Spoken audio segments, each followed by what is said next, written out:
ದೈವಾಸವಿ ಎಂಬ ಎರಡು ಶಬ್ದದಲ್ಲಿ ಅಡಗಿದೆ ಶಕ್ತಿಯ ಭಕ್ತಿಯ ಭಾವ, ಶೌರ್ಯದ ಧೈರ್ಯದ ಪ್ರತೀಕ, ಶಾಂತಿಯ ಪ್ರೀತಿಯ ಪ್ರೇಮದ ಮುನ್ನುಡಿ. ಹೌದು, ಶ್ರೀ ವಾಸವಿ ದೇವಿಯೇ ಹಾಗೆ. ಶ್ರೀ ವಾಸವಿಯ ಆತ್ಮಾರ್ಪಣೆ ದಿನದಂದು ನಮ್ಮೆಲ್ಲ ಕುಲಬಾಂಧವರು ಶ್ರೀ ವಾಸವಿ ದೇವಿಗೆ ಮನಸಾ ಸ್ಮರಣೆ ಮಾಡುವಂತಹ ಸುದಿನ.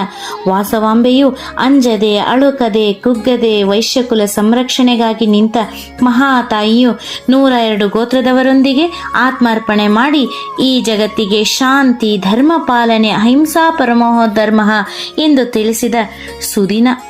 ಆತ್ಮಾರ್ಪಣೆ ಮಾಡಿ ಈ ಜಗತ್ತಿಗೆ ವೈಶ್ಯಕುಲ ಉದ್ಧಾರಕ್ಕಾಗಿ ಜನ್ಮ ತಾಳಿದ ಪಾರ್ವತಿಯ ಪ್ರತಿರೂಪ ಶ್ರೀ ವಾಸವಿ ಕನ್ನಿಕಾ ಪರಮೇಶ್ವರಿಯು ಮಹಾತಾಯಿಯಾದಂತಹ ಮಹಾಸುದಿನ.